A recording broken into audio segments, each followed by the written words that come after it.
Bonsoir à tous et bienvenue dans votre Odyssée spatiale sur les ondes de Good Morning Toulouse. Et avant de démarrer sur cette émission qui s'annonce des plus passionnantes, générique.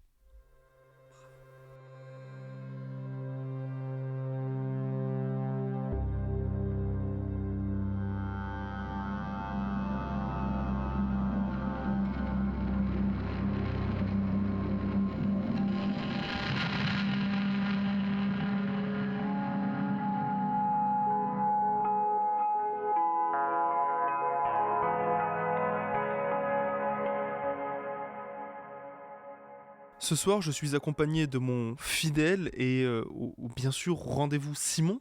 Bonjour, je suis ton fidèle et au Oui, rendez-vous. je sais pas, j'ai bugué, mais Écoute, je suis très j'aurais dû content tourner d'être ma là, phrase quoi qu'il autrement. en soit, et je te serai toujours fidèle, mon cher Thomas. Et alors nous sommes avec le souriant, passionnant et fabuleux Pierre Cazeneuve. Bonsoir Pierre. Bonsoir, Merci beaucoup d'être là avec nous ce soir. avec plaisir. Donc bien sûr, vous pouvez retrouver le portrait d'espace de Pierre qui est d'ores et déjà disponible, où on parle justement de son parcours, de son métier, et je vous invite à aller l'écouter, c'est pour ça qu'on le publie avant. Et pour commencer cette première partie d'actualité, je vais vous parler, alors au moment où vous écoutez ce podcast et où il est disponible, ça fait déjà 2-3 semaines peut-être que ça a eu lieu, mais l'entreprise Pangea Aerospace, qu'on suit depuis un moment, qui nous a soutenus aussi dans nos actions, il faut le dire, a passé une grande étape dans sa vie d'entreprise, puisqu'elle a fait une levée de fonds, elle a, eu une levée de fonds avec succès, si je puis dire, de plus de 23 millions d'euros, avec l'aide de la société Hyperion Fund. Donc c'est une très très grosse levée de fonds en série A. Alors en série A, ça veut dire tout simplement que c'est un petit peu pour soutenir les débuts de l'entreprise, soutenir les recrutements.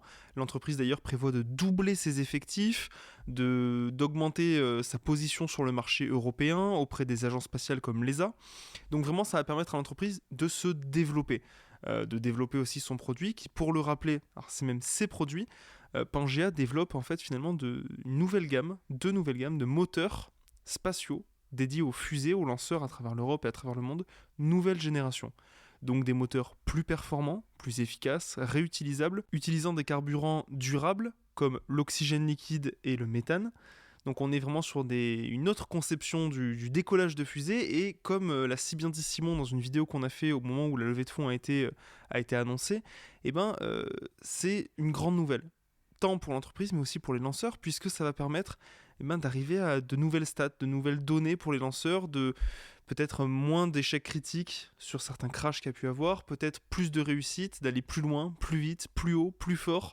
Et je vais pas citer Olivier Mine pour Fort Boyard, pour ceux qui auront la F. Mais voilà, alors je sais pas ce que vous en pensez, si vous êtes sensible à la propulsion. Je sais que toi Pierre, tu nous parlais justement d'Ariane 4, mais voilà, moi j'ai vu ça. Qu'est-ce que vous en pensez ?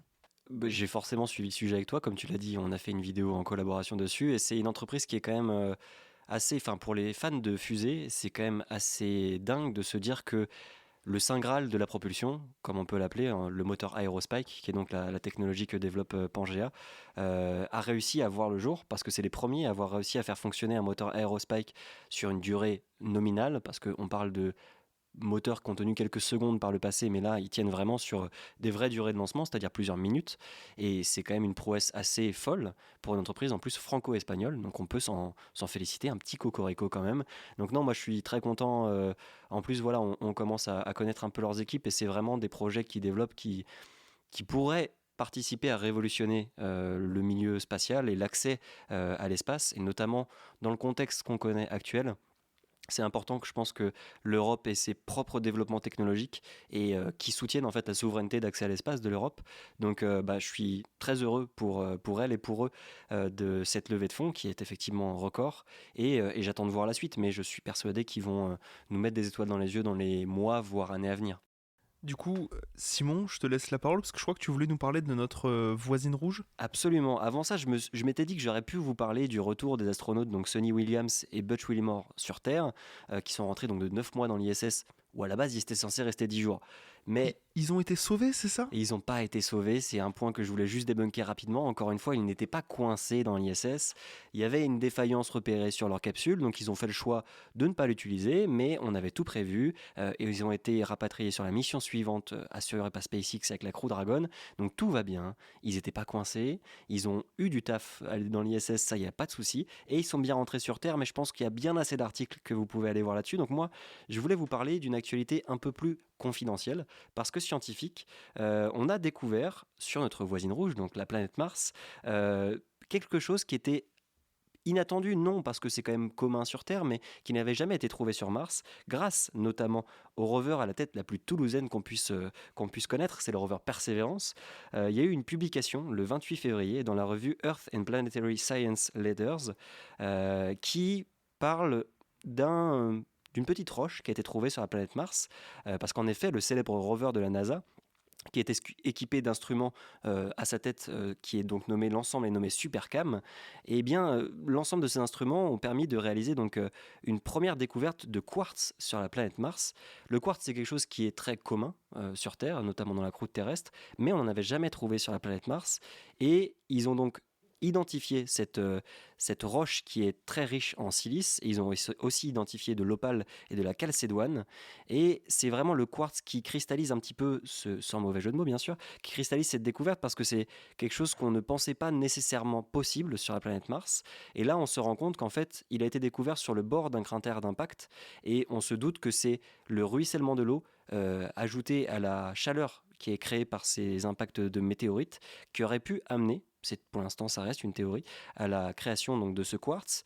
Et ce qui est très intéressant, en plus d'être une découverte majeure pour l'instant en tout cas, c'est que toutes les roches à base de silice ont la propriété de très bien conserver les traces de vie. Et donc on se dit que si Persévérance arrive à récolter des échantillons dans lesquels serait présent de l'opale particulièrement, mais aussi du quartz ou de la chalcédoine, ça pourrait être très intéressant de les analyser, parce que s'il y a eu trace de vie sur la planète Mars, qui reste pour l'instant encore une fois une hypothèse, elle pourrait être particulièrement facile à détecter dans ce type de roche. Donc pour moi c'était quelque chose qui était passé inaperçu, j'avais pas du tout vu d'informations là-dessus, mais est-ce que vous aviez suivi, est-ce que vous avez vu passer cette info? J'avais pas vu passer l'info, mais c'est vrai que quand tu m'en as parlé avant l'émission, c'est quand même une info qui tease, qui donne un peu envie d'en savoir plus, parce que comme tu l'as dit, bah, si on parle de quartz, qu'on parle de recherche de vie, qu'on parle de Mars, tout de suite ça attise un petit peu les rêves, la science-fiction, tout ça. Alors il faut le rappeler, hein, on est sur peut-être, si on trouve de la vie, ce sera microbien, voire plus petit, voire Des différent. traces d'anciens microbes, voire peut-être Voilà, même, ouais. des microbes crevés. Mais non, c'est vraiment très cool. Et puis, on se rend compte que même si on explore l'univers lointain, voire très lointain, voire l'invisible, mais ça on y reviendra après avec Pierre, tout près de nous, je dis ça avec des grosses guillemets, vous ne le voyez pas, mais il y a encore de très très belles choses à explorer, et notamment sur nos planètes voisines.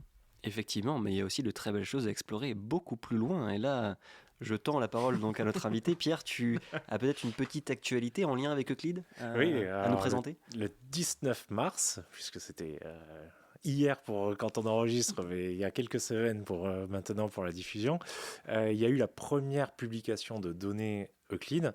Alors Euclide, on a commencé, alors, le lancement a eu lieu le 1er juillet 2023, on a commencé le relevé du ciel le 14 février 2024, et là en mars 2025, on publie juste 7 jours de données.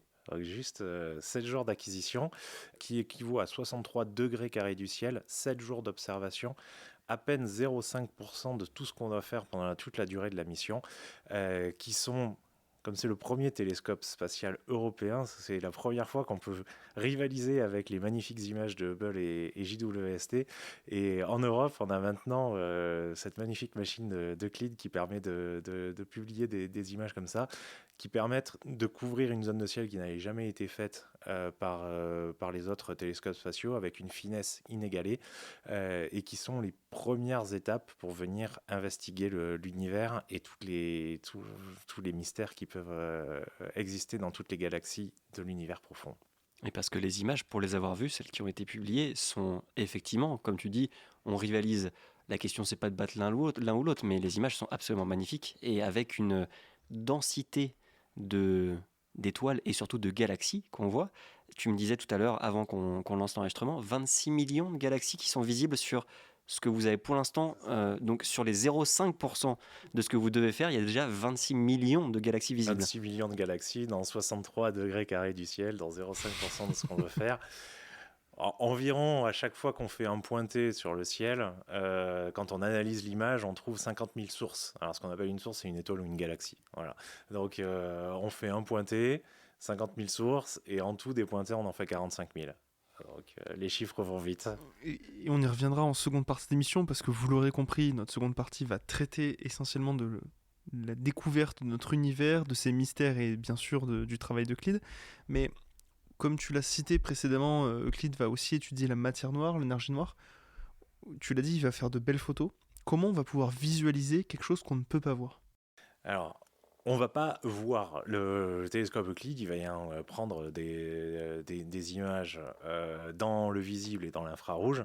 Il ne va pas faire apparaître la matière noire. La matière noire, c'est juste, entre guillemets, si on prend un peu d'historique, une composante qui fait de l'attraction, de la gravité, pour permettre d'équilibrer les modèles si on prend les équations d'Einstein. Pour résumer. Donc tout ça, ça vient des travaux principalement de l'astronome Vera Rubin, américaine, dans les années 70, qui a étudié les galaxies lointaines et qui a étudié en fait la vitesse de rotation par rapport au centre de la galaxie des étoiles. Et en fait, la vitesse de rotation de ces étoiles par rapport au centre de la galaxie, elle est telle que normalement, elle devrait être expulsée de la galaxie, mais elle reste dedans. Donc ça veut dire qu'il y a plus de force de gravité que ce que l'on voit par rapport au flux de lumière qu'on reçoit de la galaxie. On est capable d'estimer le poids et il y a plus de gravité. Donc la matière noire, ça vient permettre d'équilibrer. Donc non, Euclide, il va pas prendre des photos de la matière noire. Euclide, il vient faire des analyses statistiques de déformation de la lumière, on y reviendra, pour venir faire des cartes complètes de masse dans l'univers, pour venir étudier comment se répartit la masse et du coup essayer de mieux comprendre la structuration de l'univers et contraindre la matière noire. Premier exemple qu'on a eu, c'est le mois dernier, en février, il y a eu une première publication d'un anneau d'Einstein parfait qui a été vu. Donc un anneau d'Einstein, c'est quand deux galaxies sont parfaitement alignées par rapport à nous et que la galaxie d'avant-plan est assez lourde pour venir déformer la lumière. Et donc, au lieu de voir la galaxie derrière qu'on n'est pas censé pouvoir voir, on la voit en fait totalement comme un anneau, tout autour, avec juste 4 points du cœur de la galaxie. Comme une lentille gravitationnelle. C'est une lentille gravitationnelle, mais parfaite. Et Euclide, le télescope est tellement parfait qu'on a vu cette lentille dans une galaxie qui est connue depuis 140 ans. Donc une galaxie qui a été observée par des quantités d'astronomes phénoménales autour des derniers 140 années. Et rien que c'est uniquement le système optique parfait du télescope Euclide et les instruments parfaits d'Euclide qui ont permis de réussir à voir cette lentille gravitationnelle sans être ébloui et sans les perturbations principalement atmosphériques, surtout sur Terre. Je fais juste un petit pas de côté avant de te redonner la parole, Thomas, pour faire la transition de notre émission. Mais ça me fait plaisir que tu évoques Vera Rubin, parce que c'est une astronome américaine qui a donc participé à théoriser et, si on peut dire, découvrir la matière noire, et qui a longtemps fait l'objet d'une petite invisibilisation du fait de ce qu'on appelle l'effet Matilda, c'est-à-dire l'invisibilisation des femmes dans le domaine scientifique. Et aujourd'hui, elle a à la postérité qu'elle mérite, je dirais. Et elle a d'ailleurs son nom qui va être donné à un grand projet d'observatoire astronomique. Et voilà, c'était juste pour... je suis très content de la voir revenir dans ce genre de discours, parce que pendant très longtemps, elle n'a pas du tout été citée, donc big up à elle. Et l'observatoire Rubin commence en fin d'année et la caméra a été montée. Et c'est la plus grande caméra sur Terre et elle a été montée sur le télescope et ils sont en train de préparer le début des opérations pour la fin d'année. Et ça, c'est quand même vraiment la classe. Eh ben, big up, comme tu l'avais si bien dit. Petite transition avant de passer vraiment au gros point Euclide et à poser plein de questions qu'on a avec Simon. Petit point, Space Culture. Alors, je voulais vous parler aujourd'hui d'un film qui doit avoir entre 15 et 20 ans. Très honnêtement, je ne sais plus, mais que j'ai vu là il y a quelques jours. Ça s'appelle Le jour où la Terre s'arrêta. C'est avec le grand, l'unique Keanu Reeves, que j'adore. Alors oui, je suis désolé, j'adore les films John Wick, j'adore cet acteur qui est plein d'humanité, qui est beau, qui est charismatique. Qui joue un peu toujours de la même manière, mais c'est comme ça qu'on Ouais, l'aime. mais il a tous les atouts, cet homme, il est grand. Non mais voilà, et en fait, le jour où la Terre s'arrêta, pour vous résumer un petit peu le pitch, pour ceux qui ne l'ont pas vu, c'est bien sûr aux États-Unis, je crois que c'est à New York, comme tous les films de science-fiction à 90% s'y déroulent, hein. Comme quoi les aliens, je pense qu'ils ont target New York, allez savoir pourquoi. Et en fait, donc, des extraterrestres débarquent, et on a cet extraterrestre joué par Keanu Reeves qui prend donc une apparence humaine pour pouvoir se fondre dans la masse, qui vient étudier l'humanité, étudier la Terre, mais très brièvement parce que son étude est menée à une conclusion assez rapide, qui est aussi le but de son voyage, qui est que l'humanité est arrivée à un stade où c'est son propre fléau et qu'elle est potentiellement dangereuse pour les autres espèces de l'univers et que va falloir la buter vite et fort. Je vous spoil un peu, mais c'est pas un vrai spoil. Je vous invite à voir le film qui est très cool. Au-delà du fait que le film reprend finalement un pitch assez classique qu'on a du film d'Alien, pourquoi je l'ai bien aimé ? Déjà parce qu'il a été fait il y a, comme je disais, plus de 15 à 20 ans. Et donc, finalement, on peut imaginer que c'est peut-être une des sources d'inspiration qui a inspiré certains films d'aujourd'hui, certaines séries. Donc, on revient un petit peu à certaines bases. Et ensuite, parce que l'extraterrestre, Keanu Reeves, qui en plus a un nom tiré par les cheveux, mais dont je ne me souviens plus, vient étudier, il vient avec un certain regard, avec un pragmatisme sur l'humanité, sur ce qu'on fait, sur la pollution, et que je trouve assez sympa. C'est pas juste l'alien qui vient, qui débarque avec un gros flingue et qui bombarde à peu près tout ce qui bouge, bien sûr il y a des militaires en face de lui. Non, il vient étudier, il vient réfléchir, il vient poser des questions assez intéressantes sur nous, sur notre manière de voir les choses, sur nos émotions, et j'ai trouvé ça assez cool. Alors attention, on n'est pas sur un film type Premier Contact, qui par exemple m'avait fait beaucoup plus réfléchir. Ça reste quand même de la science-fiction assez classique pour l'époque. Mais c'est un bon divertissement, c'est un bon film que j'avais envie de vous recommander, que j'ai trouvé très cool. Donc voilà, petite reco. Vu que je considère Keanu Reeves comme un des acteurs les plus cools qui existent sur Terre, parce qu'en plus de ça, il a l'air et il semble être vraiment, dans les faits, très gentil et très impliqué pour plein de causes. Donc en vrai, pourquoi pas ? Le film, la science-fiction d'il y a 15-20 ans, j'avoue que ça me fait peut-être un petit peu peur. C'est bien fait. Ça a pas trop mal vieilli. Non, c'est vraiment bien fait. Alors juste au début, il arrive et il est enveloppé dans une espèce de couche gélatineuse chelou, et on sent que c'est un peu tiré par les cheveux parce que t'as l'impression que ça se mangerait presque. Mais sinon, c'est très bien fait. Est-ce que c'était une ref à Matrix ou quand il sort de son cocon là ou... y a moyen. Parce que c'était la même époque en plus. Donc, ouais. Ok, non, mais en vrai, pourquoi pas ? J'en avais pas du tout entendu parler. Toi, Pierre, t'es amateur de science-fiction un petit peu Un petit peu. Regarde pas, j'ai pas beaucoup de temps pour regarder les films en ce moment. Ouais. Mais ça, je l'avais vu il y a quelques années, effectivement. C'est en 2008 qu'il est sorti, pour être exact. Okay. 10 ans après le premier Matrix, si je me trompe pas. Ah ouais, on est sorti en 98. Ouais, donc on est en 2025, donc ça fait bien 15 ans. Quoi. Ouais, ça fait, ouais. Et toi, ton film de science-fiction préféré, si je puis dire, ce serait quoi ? 2001, le métier de l'espace ou peut-être que ça peut être quelque chose même pas en lien avec le spatial d'ailleurs. Ouais. Mon film préféré, c'est 4 garçons plein d'avenir. On l'adore. Mais c'est pas trop science-fiction. Non, mais on accepte quand même cette réponse. Mais c'est toujours une très bonne reco qu'on conseille aux gens qui nous écoutent. Mais du coup, donc, je vais clôturer ce point Space Culture, et donc en vous recommandant d'aller voir des films, d'aller regarder plein de choses. J'aurais pu vous parler aussi de To the Moon, que j'ai vu récemment avec Channing Tatum et Scarlett Johansson, qui est très bon sur l'émission Apollo, qui est très très cool, mais ça sera une reco pour une prochaine fois. Regardez des films, lisez des livres, jouez à des jeux vidéo, écoutez de la musique. Et nous sommes de retour donc pour parler de Euclide, du satellite qui va aller tenter de découvrir et de mettre en avant la matière noire, l'énergie noire, comme tu nous disais, Pierre. Et alors moi, j'ai lu quelque part que Euclide allait chercher à cartographier, si je puis dire, alors c'est pas cartographier comme l'a fait Gaïa, en tout cas c'est identifier jusqu'à 1/3 de notre univers. Et c'est vrai que, alors je savais pas si c'était du bullshit ou un peu un titre un peu accrocheur ou pas. Jamais, on fait pas ça. Tant mieux, mais alors j'étais assez étonné parce que c'est vrai que quand on remet un peu les choses en exergue, on sait que l'univers est en tout cas on théorise que l'univers est en expansion, qu'il est immense, qu'on a des milliards d'étoiles, de galaxies, enfin c'est quelque chose qui est incommensurable. Comment est-ce qu'on peut définir et annoncer qu'un satellite en orbite au point de Lagrange 2, si je dis pas de bêtises, de la Terre, va réussir à analyser 1/3 de l'univers quand on sait même pas, quand on connaît pas la totalité, qu'on sait même pas jusqu'où il va l'univers, comment on peut annoncer on va faire 1/3 de l'univers? Alors, beaucoup de réponses dans une seule question et beaucoup d'aspects. Alors, pourquoi on dit qu'on fait un tiers de l'univers? En fait, ce qui nous intéresse, c'est l'univers. Donc, quand on regarde le ciel tout autour de nous, en fait, très rapidement, 2 tiers, ils s'enlèvent. On ne peut pas regarder tout ce qui est dans le plan galactique, donc tout ce qui est le plan de notre galaxie. En fait, il y a trop de lumière de la galaxie elle-même, qui fait qu'en fait, on est totalement aveugle de ce qu'il y a derrière. Et on peut pas regarder non plus le plan de l'écliptique. Alors le plan de l'écliptique, c'est là où il y a toutes les planètes et tous les objets du système solaire qui orbitent autour du Soleil qui passent. Et où pareil, il y a beaucoup de lumière, là, ce qu'on appelle la lumière zodiacale, qui vient empêcher de regarder l'univers lointain. Et donc, le tiers de l'univers dont on parle, en fait, c'est le ciel sombre. Le ciel en dehors du plan de galactique et du plan de l'écliptique, et qui nous permet de venir accéder et de venir prendre des images des galaxies et du composant de l'univers profond. Voilà.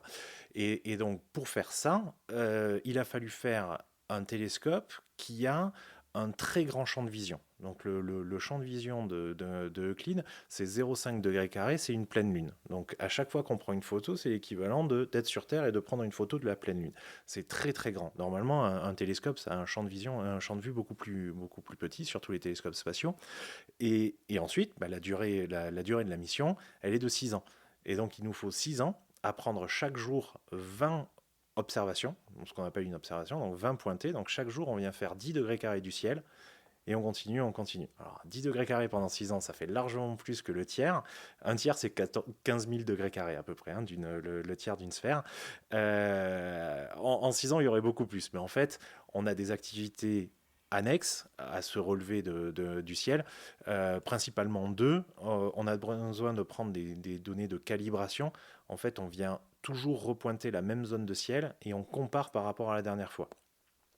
On considère que si dans une zone de ciel qu'on a regardée il y a un mois, s'il y a beaucoup de choses qui changent, c'est que globalement, c'est pas l'univers, c'est plutôt le télescope qui a changé. Du coup, on vient faire beaucoup de calibration pour vérifier que tout va bien à bord du satellite. Et on a 3 champs qu'on appelle les champs profonds, où on va venir plusieurs fois visiter pour ensuite faire un traitement où on vient, alors on dit stacker, combiner les données ensemble pour venir faire sortir du signal. Là où quand on prend une seule pause, on ne voit rien. En fait, en combinant les données donc sur un des champs, on aura 40 visites, sur d'autres, on va aller jusqu'à 55. En fait, on va venir faire augmenter notre signature bruit 5 fois pour venir faire apparaître, entre guillemets, des galaxies qu'on ne voit pas quand on vient une seule fois. Donc c'est pour ça qu'on arrive à faire un tiers du ciel, avec beaucoup de temps de mission, avec un très grand angle, et en fait en observant tout ce qui nous intéresse et tout ce dont on a besoin. Et pour revenir un petit peu à la base, disons, tu as parlé de télescope spatial, et pour que toutes les auditrices et tous les auditeurs qui nous écoutent comprennent bien, c'est une question qu'on a déjà dû te poser, mais si tu avais expliqué les principales différences entre Euclide et le James Webb Space Telescope, donc JWST, qui est également un télescope spatial qui observe également dans l'infrarouge, quelles seraient-elles pour qu'on comprenne bien vraiment en quoi ces missions sont quand même très différentes? Très différentes.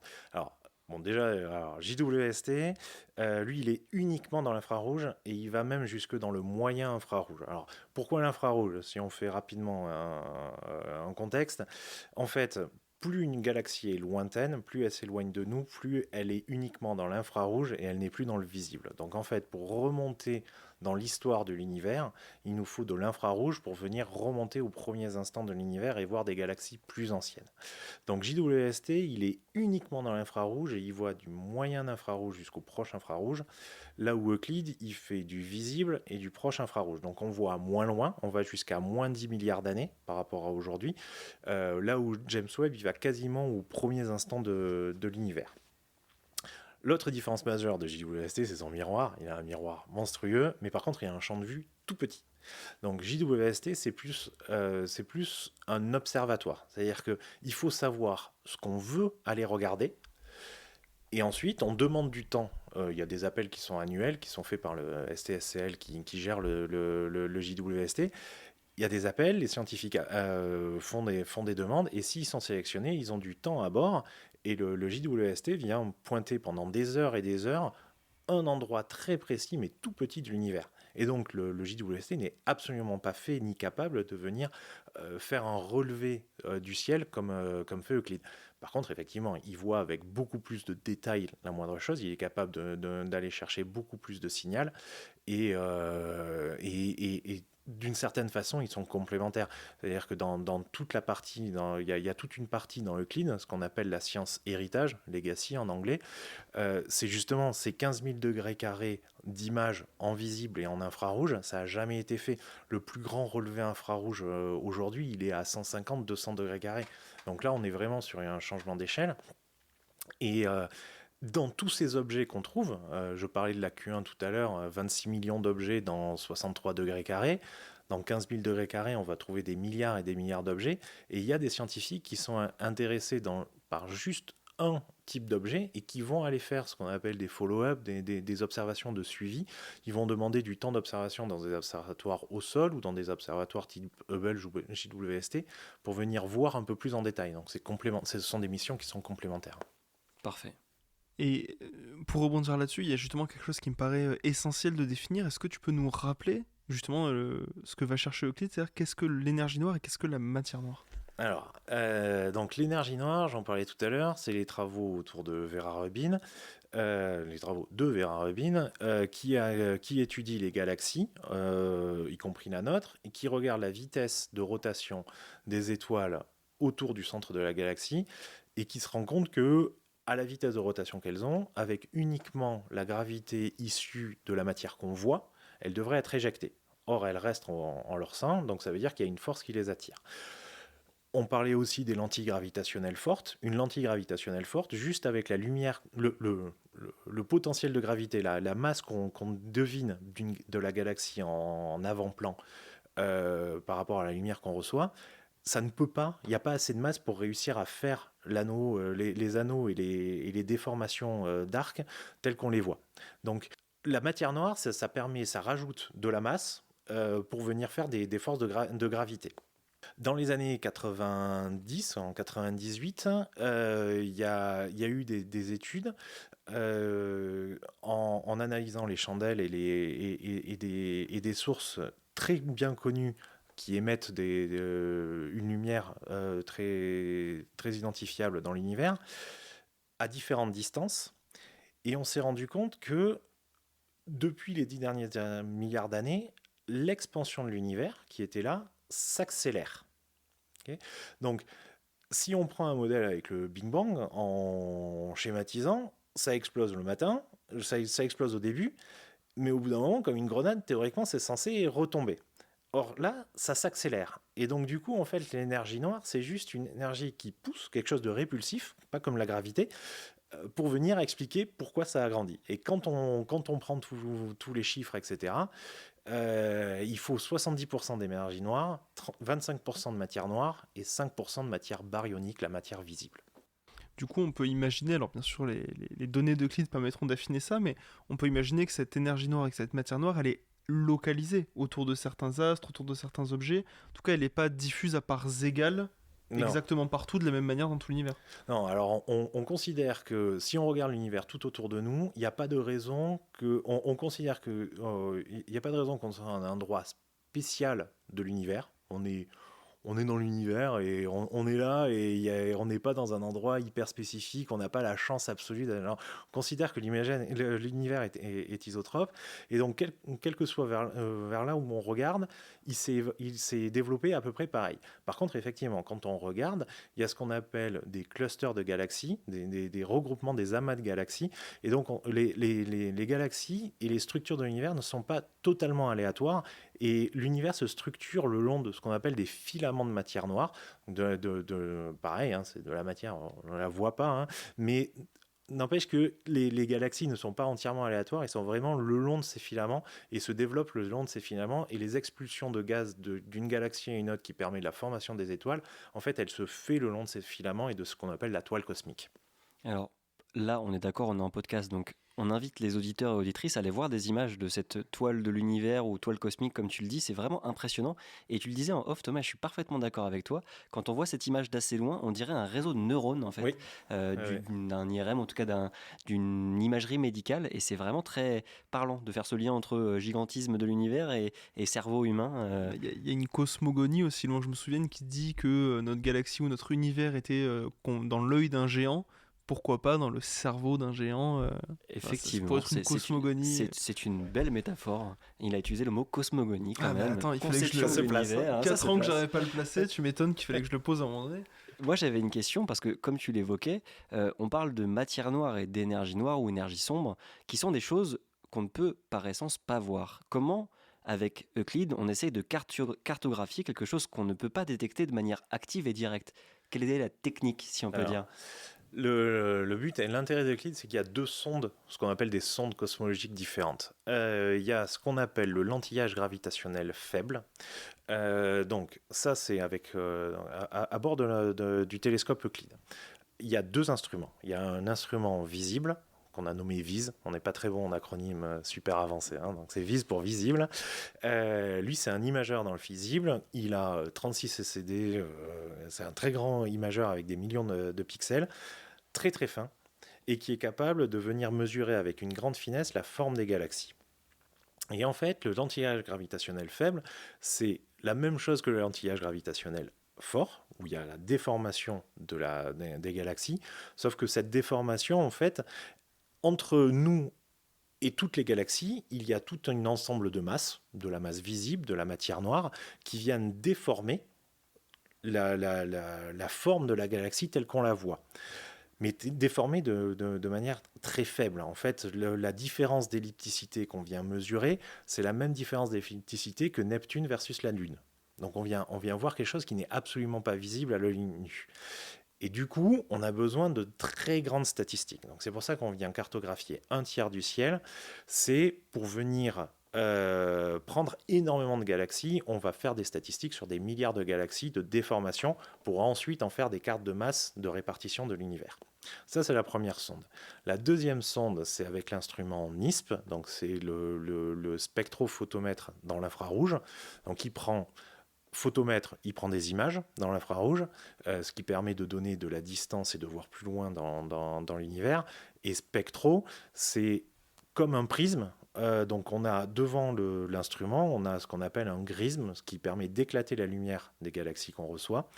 Et ensuite, en fait, dans le traitement, on vient prendre une raie. Une galaxie, ça émet de la lumière avec des raies d'émission. Et la raie d'émission H-alpha, on vient la mesurer, c'est ce qui nous permet de dater et de positionner très précisément les galaxies. Donc comme c'est un prisme, on a beaucoup moins de signal à bruit, donc il y aura beaucoup moins de galaxies. Donc au lieu de faire une étude sur 1 milliard de galaxies, on va travailler sur 35 millions de galaxies. Mais par contre, elles seront beaucoup mieux mesurées. On saura beaucoup plus précisément où est-ce qu'elles sont par rapport à nous, ce qui nous permettra de reconstruire l'historique. Le terme scientifique, c'est ce qu'on appelle les BAO, les oscillations baryo-acoustiques. Je ne rentrerai pas dans le cadre du podcast sur la définition des BAO qui, encore aujourd'hui, me dépasse après 5 ans sur Euclide. Et moi, il y a une question qui peut justement, ça peut être intéressant d'y répondre, ça peut perturber. On parle de matière visible, donc les nébuleuses, les galaxies, les planètes, les soleils. On sait que dans les nébuleuses, il y a de la matière, justement, il y a des particules, il y a des molécules qui vont interagir entre elles à différentes vitesses pour finir par créer des objets plus gros. Et on parle de matière noire.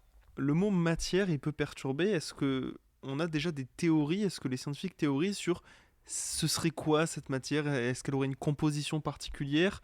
Ou est-ce que pour l'instant, on peut dire on n'en sait rien? On n'en sait rien, il y a des études, hein, il y a des idées.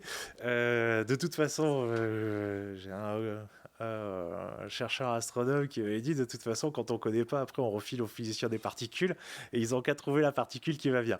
Il y a différentes idées pour réussir à avoir des particules invisibles qui auraient assez de masse, mais aujourd'hui on ne sait pas ce que c'est. On appelle ça matière juste parce que ça fait de la gravité. C'est ce qui permet de faire de la force de gravitation comme sur Terre.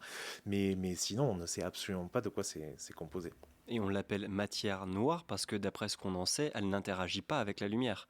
Elle Oui, ne qu'on la voit pas. reflète pas, voilà, elle n'a aucune interaction avec la lumière, là où un objet est visible parce qu'il reflète une partie du spectre lumineux. Tout à fait.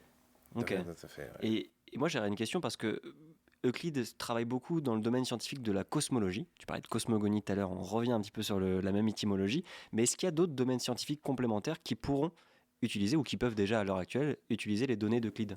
Oui, c'est ce que je disais tout à l'heure. Il y a tout un pan. Donc, si on schématise, on a les gens, les chercheurs autour du weak lensing, de l'anti-âge gravitationnel faible. On a les gens autour du BAO, donc ce qui s'appelle le galaxy clustering. Et après, il y a toute la science héritage. Donc, il y a les gens qui viennent étudier, par exemple, les amas de galaxies. Donc, forcément, en venant étudier 15 000 degrés carrés du ciel, on va venir identifier beaucoup plus d'amas de galaxies. Donc, c'est-à-dire tous ces ensembles de galaxies qui sont pas fusionnées, mais elles évoluent ensemble, elles sont liées l'une à l'autre. Elles se rapprochent, elles tournent les unes par rapport aux autres.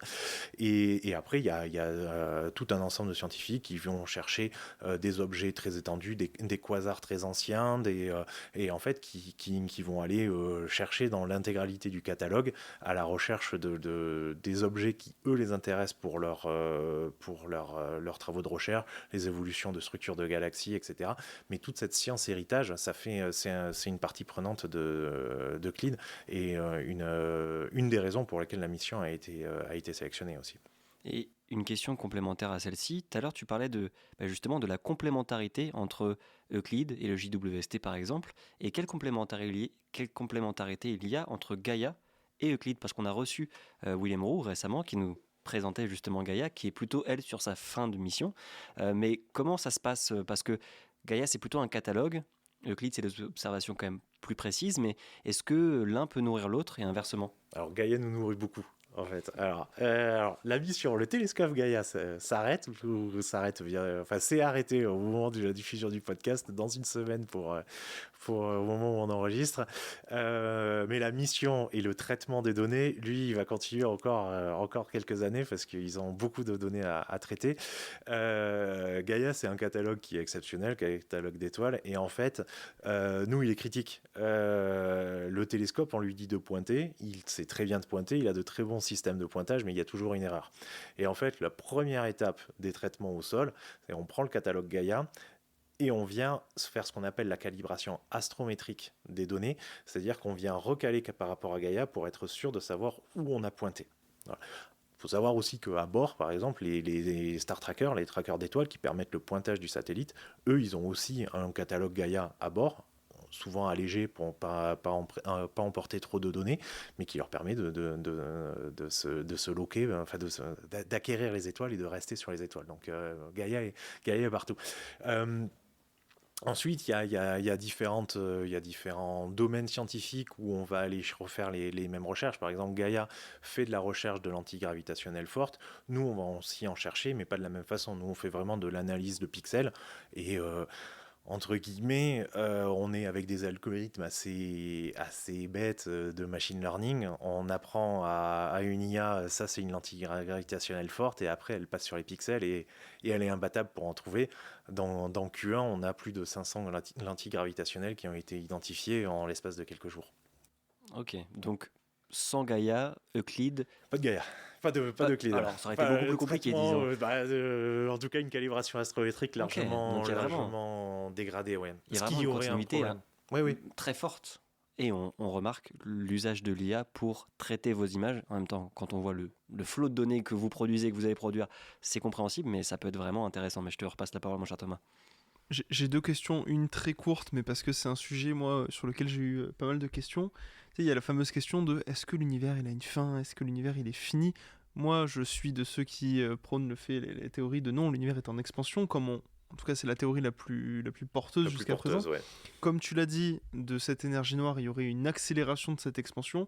Donc, est-ce que toi, tu rejoins aussi, on va dire, la team de l'univers est en expansion et il est pas fini, en tout cas, on n'a pas la preuve d'une fin. Avec ou sans bord? C'est ça la question. C'est ça la question. Avec ou sans bord, bien sûr. Alors, si on parle de l'extension de l'univers, il faut aussi noter que pendant qu'on faisait la publication Q1, il y a l'observatoire DESI, qui est un spectrographe monté sur un observatoire sol en Arizona, qui ont fait une publication, et les résultats qu'ils trouvent tendent à dire que l'expansion maintenant se ralentit. Donc après avoir l'extension se ralentit. Donc ça c'est une première nouvelle. Ce sera intéressant, nous, dans Euclid, quand on va venir faire les traitements pour la prochaine data release, qui sera la première data release qui va venir vraiment faire de la cosmologie, parce qu'on aura assez de données, pour voir si on arrive à confirmer. Mais oui, enfin, aujourd'hui, il n'y a rien qui ne... Enfin, tout tente à prouver que l'univers est en expansion. Y a-t-il un bord ou pas? Là, c'est plus compliqué. Est-ce que on a la bonne compréhension et les bons modèles? Là, je pense qu'il faut être plus ouvert. Ouais, puis comme tu le dis, avec justement ces nouvelles données de l'Observatoire de Daisy, ça peut donner de place à de nouvelles théories. Alors pour les physiciens, les physiciens théoriciens, physique quantique, etc., c'est si l'univers a eu une période stable, entre guillemets, d'expansion, puis qu'il y a eu une accélération, et ensuite, imaginons une réduction de sa vitesse et un ralentissement, ça peut donner place à des théories assez folles. Il va falloir assez folles. repartir sur la théorie si c'est confirmé. Ouais. Et une autre question que j'avais, c'est tu disais justement que cette matière noire, elle pouvait avoir un impact sur la forme des galaxies. Moi, je sais qu'il y a une galaxie elle en a une. Elle en a forcément, ouais. Moi, il y a une galaxie qui m'avait fasciné quand j'avais commencé à m'intéresser au spatial, c'était l'anneau de Oag. Je sais pas si vous voyez un petit peu. Je connais pas celui-là. C'est de mémoire. Ça me dit vraiment quelque chose de nom. Je vous invite nos auditeurs à aller regarder. Vous pouvez aller aussi jeter un œil. De mémoire, c'est une galaxie qui a un point lumineux, un centre extrêmement brillant. Et en fait, il n'y a pas de spirale, il n'y a pas d'arc. C'est vraiment un anneau qui est à tant de distance. Alors moi, cette galaxie m'a toujours fasciné parce qu'elle est... elle est complètement différente de celle qu'on a l'habitude de voir. On se dit, mais qu'est-ce qu'il y a entre cet anneau de matière, de planètes, d'étoiles, etc. et ce centre? Pourquoi il n'y a pas eu les arcs classiques? Donc est-ce qu'on peut imaginer que potentiellement il y a eu un rôle d'énergie noire, de matière noire là-dedans? Je vais pas savoir répondre. C'est en dehors de mes compétences. Je vais laisser. Il y a des papiers dans Q1 sur l'étude de la morphologie des galaxies. Il y a des chercheurs, des astronomes qui vraiment étudient toutes les différentes morphologies parce qu'effectivement, il n'y a pas deux galaxies qui ont forcément la même morphologie. Du coup, la question c'est pourquoi il y en a qui ont des bras spiraux, d'autres qui sont entièrement bien arrondis, d'autres avec un centre très très marqué et d'autres qui sont très nébuleuses. Hein. Le terme nébuleux, il vient de qu'on ne comprenait pas historiquement que c'était des galaxies et qu'il y avait d'autres galaxies dans le monde, etc. Et donc on appelait ça, enfin dans l'univers, et qu'on appelait ça des nébuleuses parce que c'était des points un peu diffus alors qu'on voit très bien les étoiles. Mais oui, après sur l'explication complexe, je sais pas. Mais en tout cas, on garde la porte ouverte au fait que la matière noire, par exemple. Ah oui, mais il y a de la matière noire partout. Hein. Voilà. Ouais, dans les modèles, la matière noire, elle est partout. Elle est dans la Voie lactée. Il y a de la matière noire. Hein. Et moi, ce qui sera peut-être ma dernière question, mais c'est très personnel, c'est qu'est-ce qui t'a surpris ou marqué dans les données qui sont sorties de cette Q1? Est-ce que tu as eu des choses que tu n'attendais pas, enfin que vous n'attendiez pas, mais là j'adresse la question à toi, vis-à-vis de ce qui ressort en termes d'analyse, en termes de données, des choses étonnantes? Ce qu'il y a d'impressionnant, c'est, j'en discutais hier avec un astronome, quand on parlait de la toile cosmique tout à l'heure, et c'est vrai que quand on prend les petites images, entre guillemets, les pointées un peu restreintes du ciel, il faut en cumuler beaucoup, qui ne sont pas forcément toutes prises les unes à l'autre, avant de faire sortir cette toile cosmique. Là où dans les images Euclid, quand on les regarde, si on zoome un peu et qu'on a un écran assez grand quand même, c'est vrai qu'à l'œil on la voit en fait. On voit que c'est pas entièrement aléatoire et rien qu'à l'œil on est capable de voir avec le jeu de couleurs. Alors les images d'astronomes, les images qu'on reçoit elles sont toutes en noir et blanc. Hein. C'est pour le grand public qu'on rajoute de la couleur, mais la couleur veut dire quelque chose. C'est pas des couleurs par hasard. Et c'est vrai que via la colorisation et quand on regarde ces images du coup de très grandes zones de ciel, on voit cette formation et cette structure de l'univers, et ça c'est quelque chose qui est, je trouve, assez joli dans les images. Au-delà des galaxies très, très bien prises, des très grands objets, et avec les magnifiques bras spiraux, ou des très belles, des anneaux d'Einstein, ou on a une nébuleuse planétaire, la nébuleuse de l'œil de chat, elle est sur Wikipédia, elle est très belle. On en a fait un zoom dessus. C'est vrai que c'est très joli, mais c'est vrai que zoomer en arrière et voir l'intégralité des 20 degrés carrés et commencer à voir cette structure de l'univers, c'était quelque chose de très sympathique dans ces images QR.